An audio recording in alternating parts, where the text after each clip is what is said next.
El Ceucat és un ens que coordina els consells d'estudiants que ja existeixen a cadascuna de les universitats, tant públiques com privades. Per tant, al final són 12 portaveus, presidents, coordinadors, en cada universitat es diu diferent, que es reuneixen en una reunió conjunta per posar de manifest quins posicionaments té cadascuna de les universitats i en allò que estem d'acord poder fer coses conjuntes, pressió conjunta i feina conjunta, que al final és pel que es va crear. Tot això va sorgir cap al 2010, a final de 2010, i després de tot un procés de repensar i reflexionar sobre com millorar la participació de les universitats, perquè els estudiants creiem que participen poc i almenys amb poca incidència, doncs després que una sèrie de persones estiguessin debatent durant un any quines mesures calien prendre, van fer una llista de mesures que van presentar a la Generalitat i els rectors. Una d'elles era crear aquest òrgan i els rectors del govern ho van veure bé i per tant va tirar endavant la creació d'aquest Consell.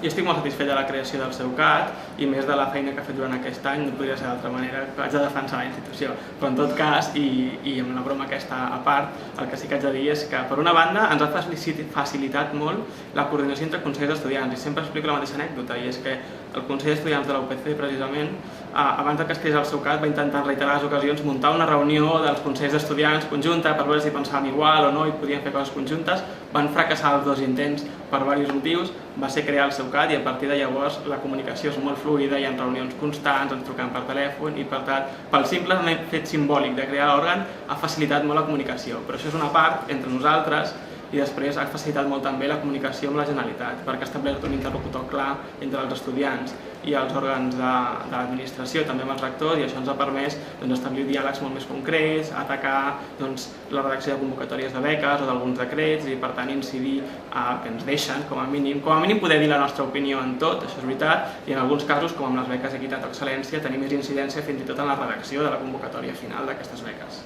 És un exemple.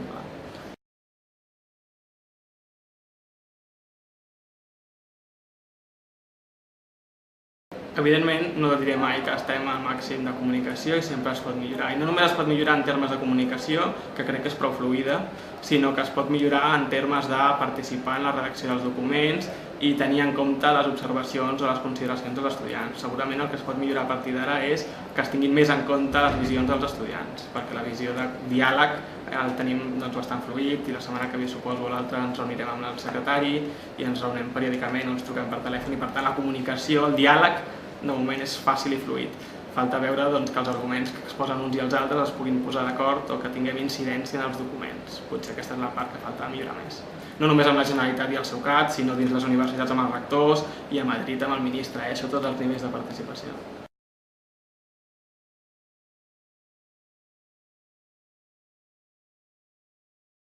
La comunicació és molt més fluida a nivell de Catalunya que a nivell de Madrid, perquè a Madrid no deixem de ser una comunitat autònoma de moltes altres i per tant la comunicació és més difícil amb el Ministeri que amb la Generalitat. En el cas del Reial Decret de preus d'aquest any, precisament, que és el que va aprovar el ministre d'un dia per l'altre presentant-lo als consells autonòmics i l'endemà al Consell de Ministres, en aquest cas ha desaparegut qualsevol tipus de comunicació i debat previ, no només amb estudiants sinó també amb rectors. I aquesta és una de les principals preocupacions que vam tenir des d'aquell moment i és de les principals, potser, reivindicacions que tenim. I és que precisament aquesta pujada de preus, tots els mecanismes que s'han anat creant durant l'any 2010, tant a Catalunya com a Espanya, perquè els estudiants participin d'aquestes decisions, el nou govern ha decidit tirar endavant els decrets sense que passin per vista dels estudiants. Ens el van poder només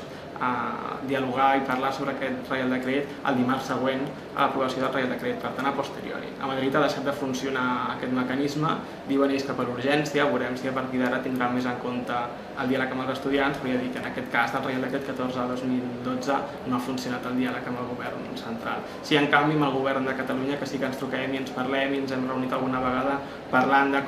quina aplicació tindrà aquest Reial Decret del Ministeri aquí a Catalunya i estem a l'espera que el Ministeri defineixi les guies d'aplicació d'aquest Reial Decret, perquè és un Reial Decret mal fet tècnicament i que no se sap ben bé com s'ha d'aplicar, doncs estem a l'espera que el Ministeri tregui un desenvolupament normatiu que permeti saber com actuar davant d'aquest Reial Decret i com implementar-lo per reunir-nos amb la Generalitat i veure,